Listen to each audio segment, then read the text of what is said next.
शिरूर लोकसभा मतदारसंघातील विविध विकास कामाचे उद्घाटन आज राष्ट्रवादीचे अध्यक्ष आणि राज्याचे उपमुख्यमंत्री अजित पवार यांच्या हस्ते पार पडले. यावेळी अजित पवार यांनी मतदारसंघातील राष्ट्रवादी शरदचंद्र पवार पक्षाचे विद्यमान खासदार डॉक्टर अमोल कोल्हे यांच्यावर काही गंभीर आरोप करत टीका केली. अमोल कोल्हे हे सेलिब्रिटी उमेदवार असून त्यांना उमेदवारी देऊन मी चूक केल्याचं त्यांनी म्हटलं आहे. अजित पवार यांच्या या टीकेला आता अमोल कोल्हे यांनी जोरदार प्रत्युत्तर दिलं आहे. मी त्यांच्या पक्षात यावं यासाठी अजित पवारांनी माझी लपून छपून भेट घेतली आणि 10 वेळा मला निरोप पाठवले, असाही गौप्यस्फोट अमोल कोल्हे यांनी केला. मुख्यमंत्री अजितदादा पवार यांनी माझ्यावर काही भाष्य केलं. ते मोठे नेते आहेत, त्यामुळे माझ्यासारख्या सर्वसामान्य कुटुंबातल्या व्यक्तीनं त्यांना उत्तर देणं उचित नाही असं मी कायम म्हणत आलेलो आहे. परंतु जे वैयक्तिक आक्षेप त्यांनी घेतले त्याविषयी उत्तर देणं क्रमप्राप्त आहे. दादा असं म्हणाले की सेलिब्रिटी उमेदवार देऊन आम्ही चूक केली किंवा जेव्हा उमेदवार मिळत नसतो तेव्हा सेलिब्रिटी आणला जातो. त्यात त्यांनी अनेक सेलिब्रिटींची उदाहरणं दिली.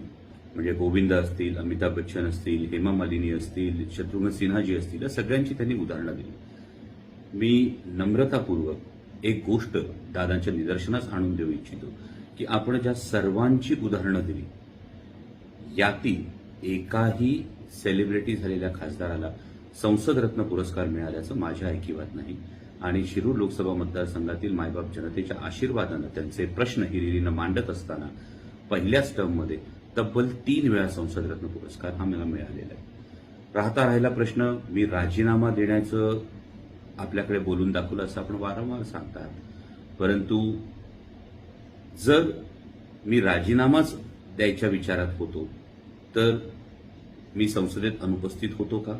मी संसदेत बोलणं सोडून दिलं होतं का? मी संसदेत प्रश्न मांडणं सोडून दिलं होतं का?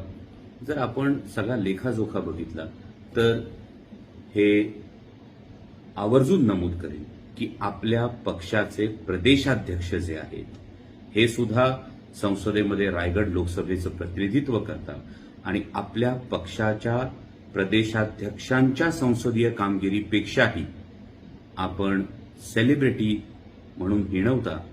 पण माझ्यासारख्या सर्वसामान्य शेतकरी कुटुंबातल्या एका मध्यमवर्गीय व्यक्तीची संसदीय कामगिरी ही आपल्या पक्षाच्या प्रदेशाध्यक्षांपेक्षा उजवी आहे, हेही आपण रेकॉर्ड तपासून पाहू शकता. पुढचा मुद्दा येतो त्यामध्ये मला असं वाटतं की दादा असं म्हणाले की असा उमेदवार देऊन आम्ही चूक केली. मला वाटतं की हा प्रश्न पडतो की ही अप्रत्यक्ष कबुली तर नाही ना? कारण ही चूक ज्या आमदारांचा आपल्याला पाठिंबा आहे म्हणून आपण पुन्हा भूमिका बदलल्यानंतर उपमुख्यमंत्री पदावर विराजमान झालेला आहात, या आमदारांना निवडून आणण्याच्या दृष्टीनं जी शिवस्वराज्य यात्रा निघाली होती ती तुम्ही चूक केलेला हा आज तुम्हाला वाटत असेल तर हा माणूसच त्या शिवस्वराज्य यात्रेची संकल्पना असेल ती राबवणं असेल हे सगळं तो करत होता. विधानसभेच्या प्रचारासाठी सुद्धा आपण एकत्र होतो.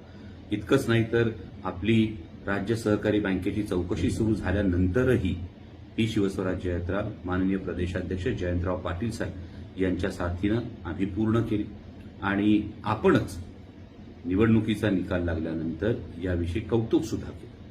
त्यामुळे मला वाटतं की केवळ भूमिका बदलली म्हणून ही भाषा बदलते आहे का, हा एक मोठा प्रश्न निर्माण होतो. आणि जर ही खरोखर चूक असेल तर मला असं वाटतं की अजितदादांचं पहिलं विधान हे शिरूर लोकसभेला साधारण महायुतीकडून कोण उमेदवार असणार आहे याविषयीचं इंडिकेशन आहे. कारण दिल्लीतल्या वर्तुळामध्ये ही चर्चा सतत कानावर येते की शिरूर लोकसभा मतदारसंघामध्ये समोर कोणीतरी सेलिब्रिटी उमेदवार महायुतीकडून असणार आहे आणि त्यामुळे जे महायुतीकडून सगळे इच्छुक उमेदवार आहेत यांच्या एकूण उमेदवारी मिळण्याच्याच गोष्टीवर एक संभ्रम तयार होतो. पुढची एक महत्वाची बाब मी माननीय उपमुख्यमंत्री महोदयांच्या निदर्शनास आणून देऊ इच्छितो की देशात माननीय पंतप्रधान यांचीच हवा आहे हे जे परसेप्शन करण्याचा जो प्रयत्न होतोय, मला वाटतं कालची पाटणा इथं झालेली इंडिया आघाडीची सभा जर आपण पाहिली असेल तब्बल 15 लाखाचा जनसमुदाय या सभेसाठी होता आणि भारतीय जनता पक्षानं पहिली यादी जाहीर केल्यानंतर काही त्यांच्या नेत्यांनी राजकीय निवृत्ती घोषित केली आहे. गौतम गंभीर असतील, त्यानंतर असनसोलमधून ज्यांना उमेदवारी असेल ते असतील, या सर्वांनी आपली तिकीटं परत केलेली आहे.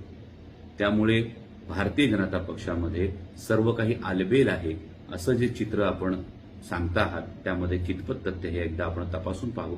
आणि सरतेशेवटी खरं तर मी या आधीपर्यंत सगळे संकेत पाळले.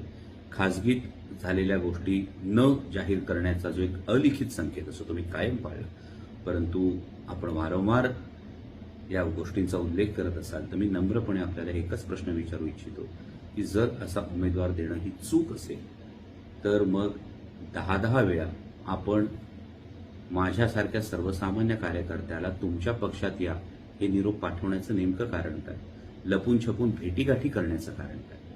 त्यामुळे मी नम्रपणे एवढंच सांगू इच्छितो की मला जी आदरणीय पवारसाहेबांनी संधी दिली त्या संधीप्रती प्रामाणिक राहण्याचा मी प्रयत्न केलाय.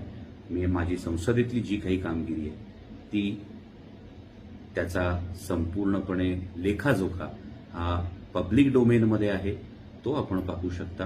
आणि त्यामुळेच मी ठामपणे सांगतो की जी भूमिका मी घेतली त्या भूमिकेवर मी कायम आहे, मी कायम राहीन. माझ्या शिरूर लोकसभा मतदारसंघातले प्रश्न हिरिरीनं मांडण्यासाठी मी सदैव कटिबद्ध राहीन.